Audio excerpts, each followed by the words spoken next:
They say that trust is like a piece of paper. Once it's crumpled, it can never be perfect again. But they don't tell you what happens when that paper is set on fire. They don't tell you about the ash that fills your lungs until you can't breathe in your own home. My name is Sarah. I spent 15 years building a life with David. We had the kind of marriage people envied.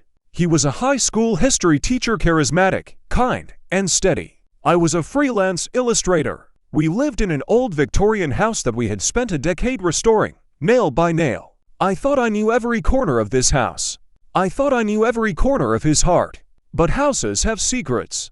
And men have basements in their souls that they never let you visit. It started with the poker nights.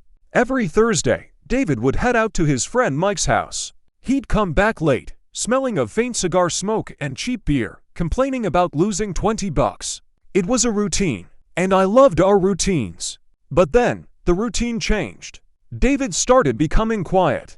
Not a peaceful quiet, but a heavy one. He'd stare at his book for an hour without turning a single page. When I'd touch his shoulder, he'd flinch, as if my hand was made of ice. One Thursday, David left for poker night, but he forgot his inhaler. He has chronic asthma, and it was a humid night. I didn't want him to have an attack, so I called Mike to see if David had arrived yet. "Hey, Mike, is David there yet?" He forgot his inhaler. There was a long pause on the other end. "Sarah." David." "No, he called me 2 hours ago. Said he wasn't feeling well and was staying home with you tonight." The silence that followed wasn't empty. It was deafening. I hung up the phone. My heart wasn't racing yet, it felt like it had stopped entirely. David wasn't at poker. He wasn't at home.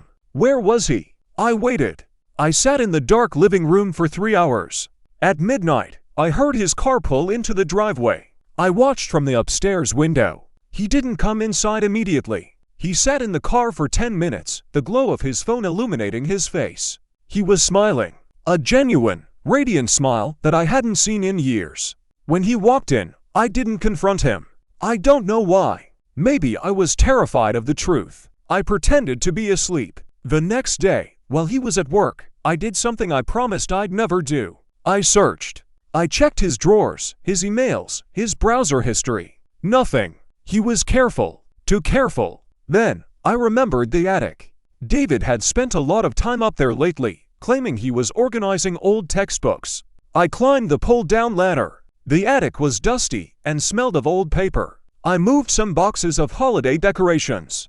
Behind a stack of old suitcases, I found it. A small, black burner phone. It was plugged into a portable power bank, hidden inside an empty hollowed-out book. My fingers trembled as I turned it on. There were no passwords. There was only one contact saved in the phone. The name was the library. I opened the messages. My eyes blurred as I read. "I miss your skin. He thinks I'm playing poker. I have 3 hours. Meet me at the usual place.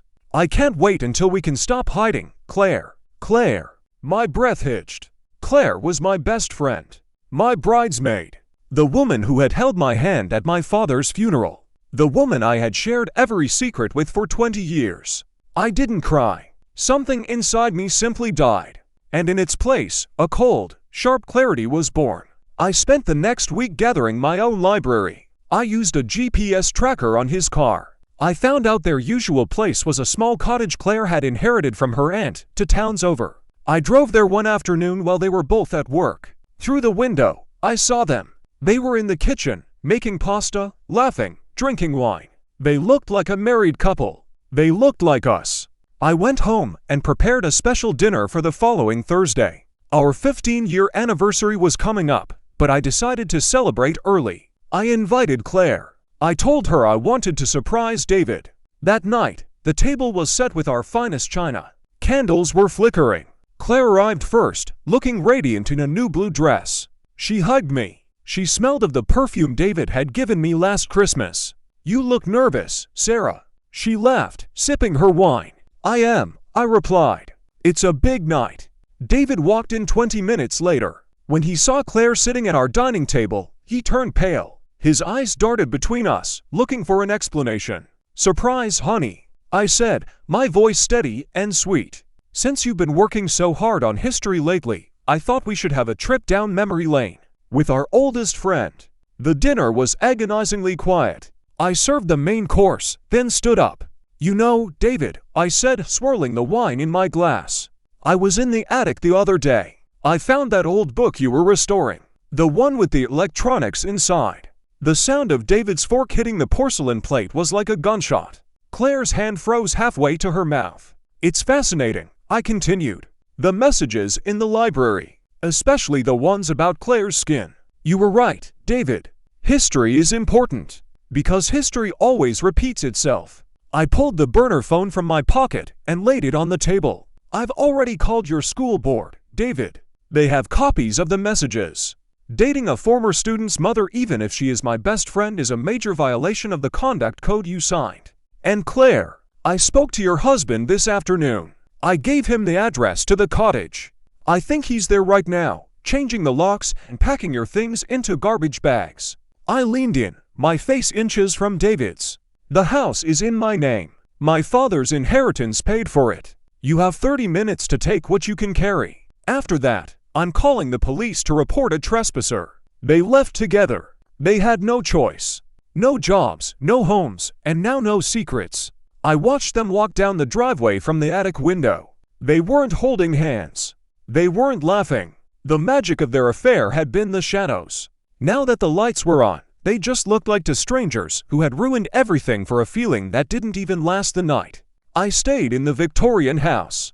I repainted the attic. I threw away the suitcases. Sometimes I still hear the floorboards creak. Sometimes I think I hear an echo of a laugh. But then I realize, it's just the house settling. It's finally breathing again. And for the first time in 15 years, so am I.